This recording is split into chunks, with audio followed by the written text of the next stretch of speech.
No. Base hay. Regarding one who cuts cut Wait a second. Wait a second. I don't think we're on oh base A.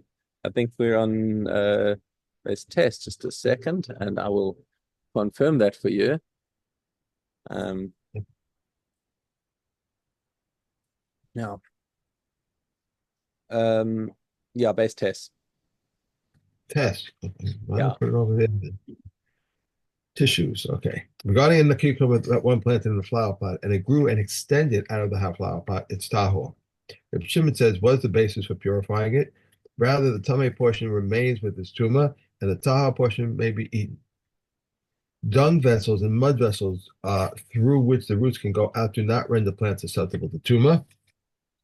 A perforated flower pot does not render plants susceptible to tumor, but one that is not perforated does render plants susceptible to tumor. What is the minimum measure of the hole, large enough that a small root can go through it? If one filled it with soil to its edge, it's like a board that has no rim. There are some items that require hechsher but do not require thought, others that require thought and hechsher, others that require thought but do not hechsher, and others neither hechsher nor thought. All foods that are normally used for consumption by humans require hechsher and do not require thought. Okay. Um, okay. So just Perikle Gimel is giving us the whole category. So just to be clear again, hechsher and thought. Hechsher meaning it's got to become wet with one of your seven liquids, and Right. thought meaning that it has to be converted into a foodstuff by somebody's consideration. As somebody says, I'm going to make that into food. Okay. So Ah, the first one is telling us that anything that's normally food does not need machshava. Okay, because once it's already normally a food, why would you need machshava to turn it into food? It's already food. Okay, food. machshava we're going to see is going to come into play with things that aren't normally eaten. Okay. Hachosech min ha'adam. So, for example, if somebody cuts off a piece of flesh from a person or from an animal, I mean, we're not talking about things that are mutter here. These things are asked to do. Right, right. Okay. Umin ha'chaya. Umin ha'ofos. Minivla from any kind of creature, a wild animal, from birds. Minivla of hatame, or from the corpse of a dead tame bird, like non like from a non-kosher species. Chelev bakfarim, and also fat, the forbidden fat in villages where you don't find people who would eat it like very easily. Okay, so in all of these cases, your stam das is not for food, not for human food at least. Right. Maybe he's cutting them up to give them to his dog, but dog food is not human food.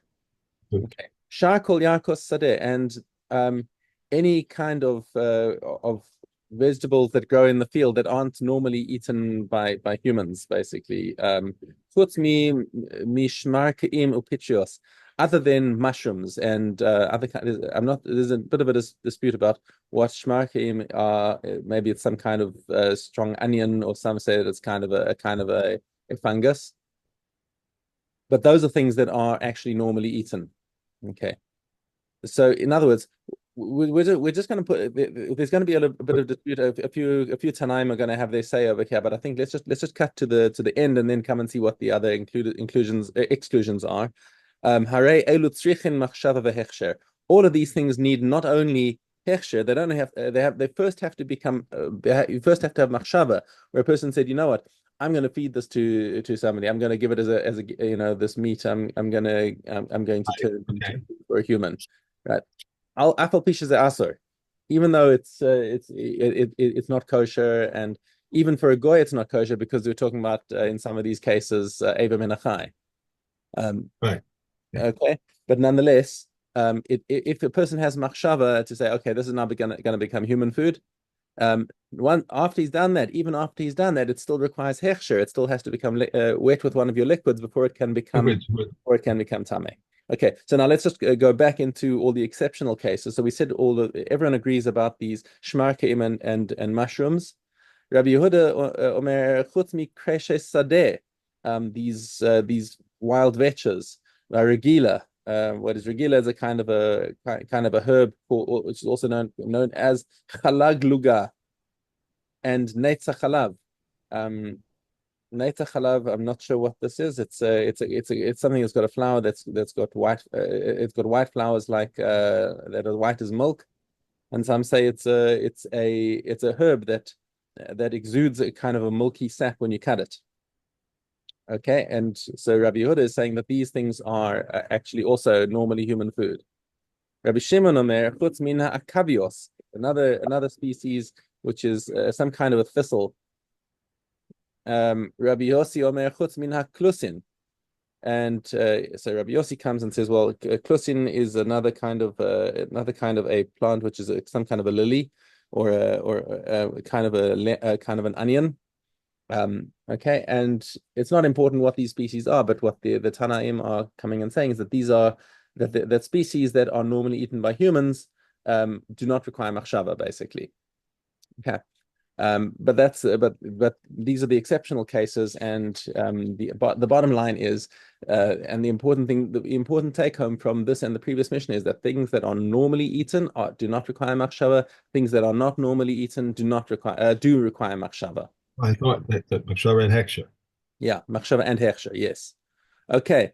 Mishnah Gimel nivlas behema tmeya b'chol makom. So the corpse of a treif animal, dead horse, dead pig, nivlas ofa tahor b'kvarim, and also even a dead chicken that died without shchita. So it's a nevela, but in the villages, shichim machshava. These things also require machshava before they can be considered food. The einan shichin hechsher. However, once they have been considered as food, they do not need hechsher. Now, why do they not need hechsher? Why? Because because they already got the tumah of nevela They be'etzem. haven't. They already have Okay. the tumah of nevela be'etzem, so there's no need for any other hechsher. Nivlas behemoth tahora b'chol makom. However, the nevela of a tahor animal, like a dead cow, dead sheep, nivlas ha'ofa tahor v'achelev b'shvakim, and also the corpse of a dead chicken, or the forbidden fats in the marketplaces. Now, here in the marketplaces, you've got a lot of people, and somebody, maybe some guy, is going to come past and be willing to eat it. Because these are automatically considered food. And now the behema tahora, because it's something that Jews would eat. Hang on, let me just see. And because they were already things that were designated effectively for human consumption. So they don't need machshava, and they don't need hechsher either, again, because they're already an avela. So they've already got the pilma of an avela. Hang on, the ofat tahor. Wait, why not the ofat tahor? Because that doesn't have the it does have Thomas Nevela base of blia. So it is still, yeah.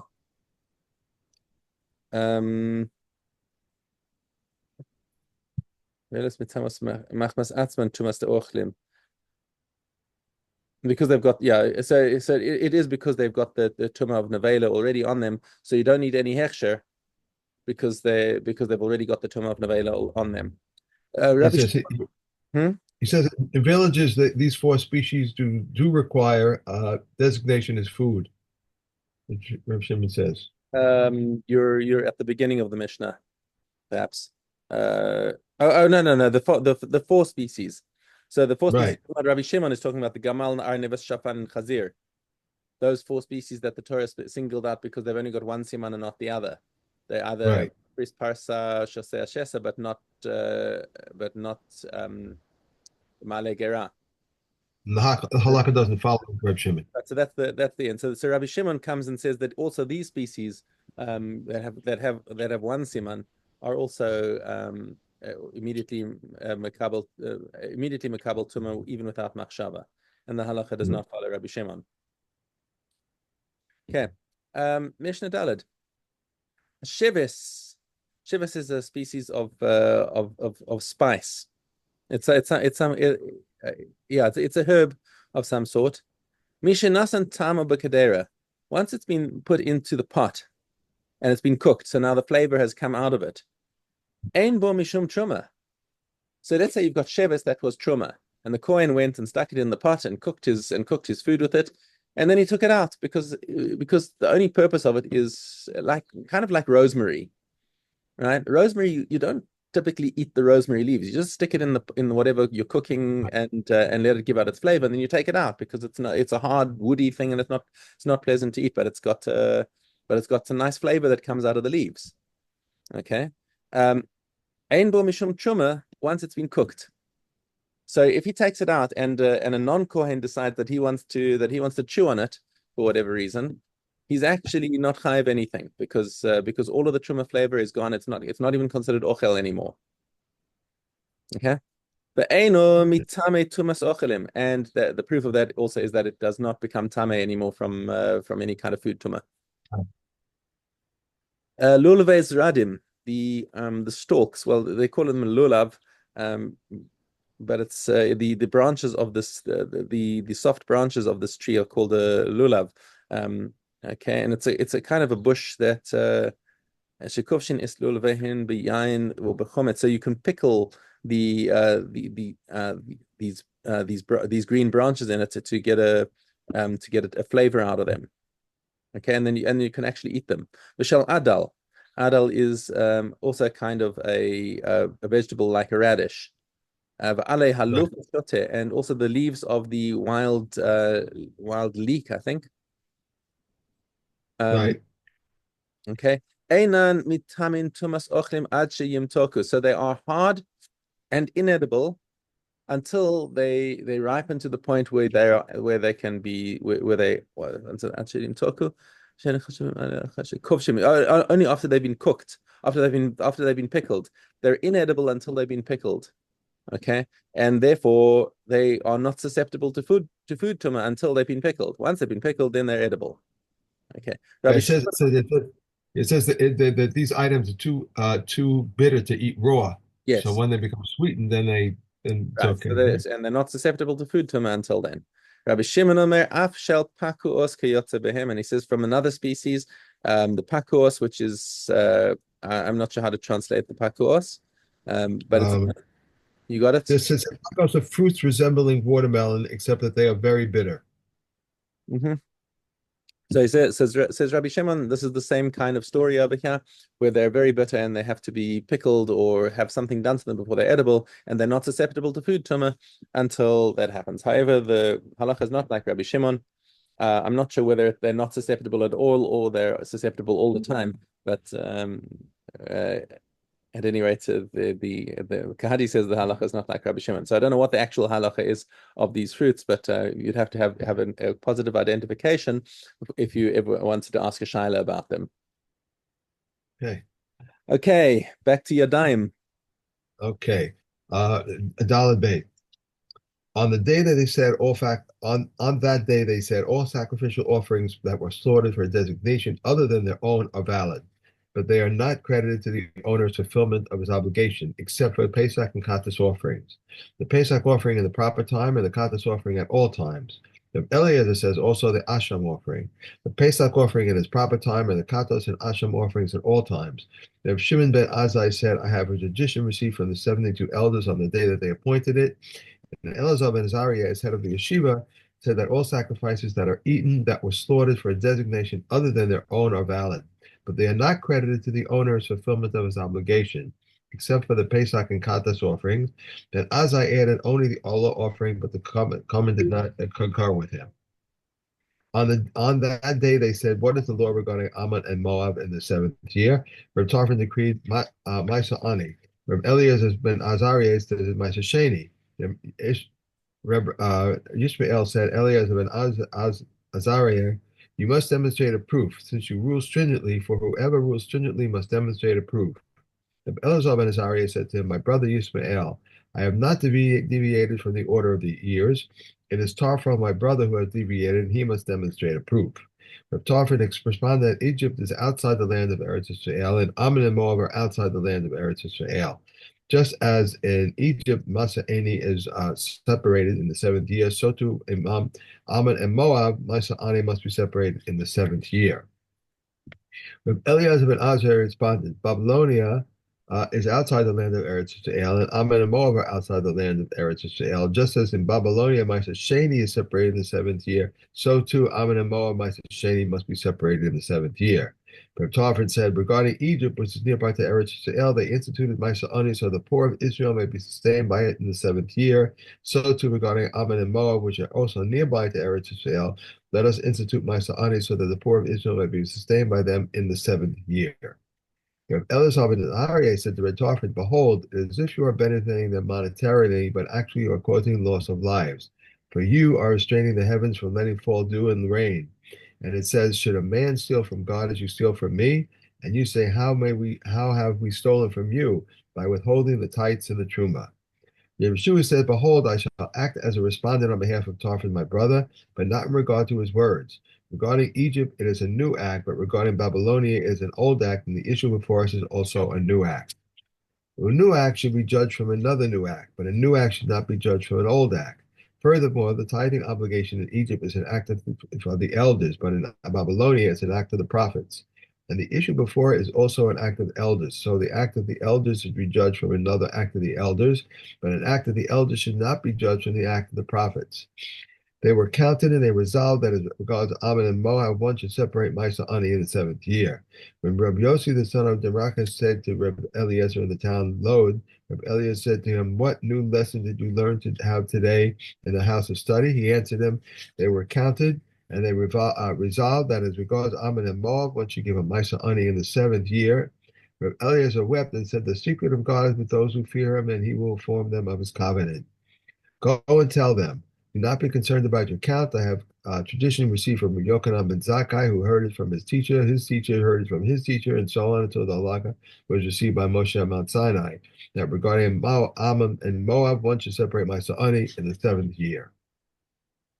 On that day, Yehuda, an Ammonite convert, came and stood before them in the house of study. He said to them, what is my status with regard to entering into the Jewish congregation? Rabbi Gamliel said to him, you are forbidden. Rabbi Yeshua said to him, you are permitted. Rabbi Gamliel said to him, Rabbi Yeshua, scripture says that Ammonite and Moab will not enter into God's congregation, even in a 10th generation. Rabbi Yeshua said to him, but are the Ammonites and Moabites in their places? Long ago, Sennacherib, the king of Assyria, came up and mixed up all the nations. As it is said, I have removed the boundaries of people and have plundered their treasures and have brought down dwellers in strongholds. Rabbi Gamliel said to him, but scripture says, but afterwards I will return the captivity of the children of Ammon. And they have already returned. Then Yeshua said to him, but scripture says, I will return the captivity of my people Israel, and they have not yet returned. They are permitted to enter into the house of the Jewish congregation. Okay. Okay. Ooh, okay. Machshirin. Shirin, we are in Hey Gimel. Concerning produce into which the leak drips, and he mixed them so that they may dry. Reb Shimon says they are included in the law of water where it's placed. But the sages say they are not included in the law of water it's placed. If someone measured a cistern, whether along its depth or along its width, it is included in the law of water is placed. These are the words of Reb Tarfon. Reb Akiva says along its depth is included in the law of if water is placed, but along its width it is not included in the law of water is placed. If one stretch out his hand, his foot, or a reed into a cistern to ascertain whether it contains water, it is not included in the law of water is placed. To ascertain how much water it contains, it is included in the law of if water is placed. If he threw a rock into the cistern to ascertain whether it contains water, the water that plashes is not included in the law of water is placed, and that which is on the stone is tahor. Okay. Okay. If someone beats on a hide, if it is No, outside the, no, that's it. That's it. that was it? Okay. Yeah. Next up is Taurus. Okay. All right. Okay. We have base olive. Yes. If a woman was pickling greens in a pot and she touched a leaf that was outside of the pot on a dry spot, even though it has the volume of an egg, it is tummy, but all the rest is tahor. If you touch it in a wet spot, if it contains the volume of an egg, everything is tummy. If it does not contain the volume of an egg, it is tummy, and everything else is tahor. And if it returned to the pot, everything is tummy. She was tummy as a result of contact with one who contacted tumor from a corpse, and she touched either a wet spot or a dry spot. If it contains the volume of an egg, everything is tummy. If it does not contain the volume of an egg, it is tummy and everything else is tahor. If a woman who was a Tevil Yom was pouring out the contents of the pot with unwashed hands, and she saw liquid on her hands, and is uncertain whether she sprayed it from the pot or whether she's dog touched her hands, the greens are disqualified. But the pot is tahor. If Eliezer says, one who eats a rishon food becomes a rishon. A sheni food becomes a sheni, and a shlishi food becomes a shlishi. Rabbi Yeshua said, one who eats a rishon food or a sheni food becomes a sheni. If he eats a shlishi food, he becomes a sheni for sacrificial things, but not a sheni for truma. With kula that was made to the tahara standards of truma. The rishon of kula can become tummy and contaminate with tuma. The sheni disqualifies, but does not contaminate with tuma. And the shlishi may be eaten in a dish containing truma. Okay. Okay. And we are in Mila, and we have Gimel Vav.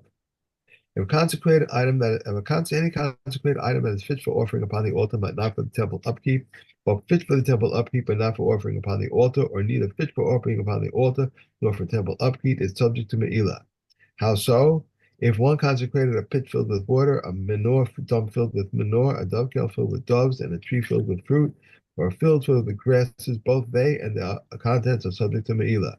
But if one consecrated a pit and it subsequently became filled with water, a manure dump and it subsequently became filled with manure, a dovecote and it subsequently became filled with doves, a tree and it subsequently became filled with fruit, or a field and it subsequently became filled with grasses, they are subject to Me'ilah, but their contents are not subject to Me'ilah.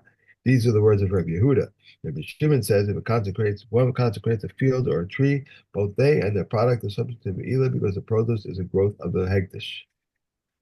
The offspring of a Misa animal may not suckle from the Misa animal, and others would therefore donate milk for this purpose. The offspring of a consecrated animal may not suck from the consecrated animal, and others would therefore donate milk for this purpose. Laborers may not eat of the dried fig of hektish, and so too a cow may not eat of the vetch of hektish. The roots of a commonest tree that extends to hektish field, or the roots of the hektish field that extend to a commonest field, are not permitted for benefits, but are not subject to me'ilah. A spring that flows from a field of hektish is not permitted for benefit and is not subject to me'ilah. And once the water flows out of the hektish field, one may derive benefit from it. The libation water that is in the golden jug is not permitted for benefit, but it is not subject to me'ilah. And once the water was placed into the flask, it is subject to me'ilah. The willow branch is not permitted for benefit, but is not subject to me'ilah. Reb Eliezer, the son of Reb Tzadok, says the elders used to place the branch in their lulavim. A bird's nest atop a tree of hektish is not permitted for benefit, but is not subject to me'ilah. Regarding a bird's nest that isn't an ashira, one should knock it down with a stick. If one consecrates a forest, everything it contains is subject to me'ilah. And the temple measurers purchase trees. The trees are subject to me'ilah, but the shavings and the leaves are not subject to me'ilah. Okay. Okay, Baba Kama. We may not purchase wool, milk, or kids from shepherds, nor wood or fruit from watchmen or fruit, but we may purchase woolen garments in Judea, linen garments in Galil, and calves in Sharon. But if any of them says that they may keep hidden, it is prohibited. We may purchase eggs and fowl anywhere. Sheds of wool, that is, the launderer pulls out belong to him, but what the comber pulls out belongs to the owner. The launderer may pull out three threads and they belong to him. If he pulls out more than that, they belong to the owner. If it was black on white, we may take off everything and they belong to him. If a tailor left over thread enough to sew with it or a patch with his 3-finger bread square, they belong to the owner. What a carpenter takes out with a plane belongs to him, and with a hatchet belongs to the owner. If he was working on the owner's premises, however, even if the sawdust belongs to the owner. Okay. Hey, Hadron Allah Masef Baba Um, Kama. One from Baba Metzia. didn't take that out. Okay, go for it.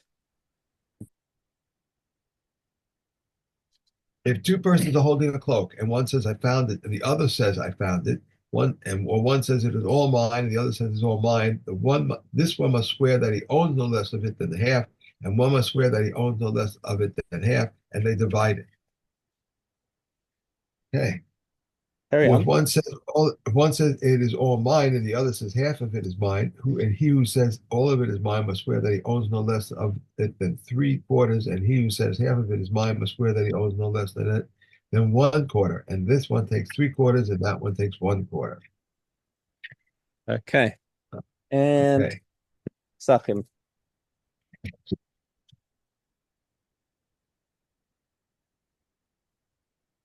Okay. Rameir said, from their words, we infer that we may burn uncontaminated truma, which is chametz, with contaminated truma on Pesach. Rabbi Yossi said to him, this is not an agalus. Even Rabbi Eliezer and Rabbi Yeshua concur that each is burned separately. Concerning what to do, concerning what they differ, how they differ, concerning suspended and contaminated truma, where Eliezer said that each must be burned separately, Rabbi Yeshua says but both must be burned together. As long as it is permitted to eat chametz, one may feed it to livestock, beasts, and birds, and sell it to a Gentile, and deriving benefit from it is permitted. When its period has passed, deriving benefit from it is forbidden, and one may not fire an oven or a range with it. The Yehuda says there is no removal of chametz except by burning, but the sages say he may also crumble it and throw it into the wind or cast it into the sea. Chametz of a Gentile over which Pesach has passed, deriving benefit from it is permitted, but chametz of a Jew deriving benefit from it is forbidden, since it is said, nor shall leaven be seen with you. If a Gentile lent money to a Yes, Jew on we're its done. chametz,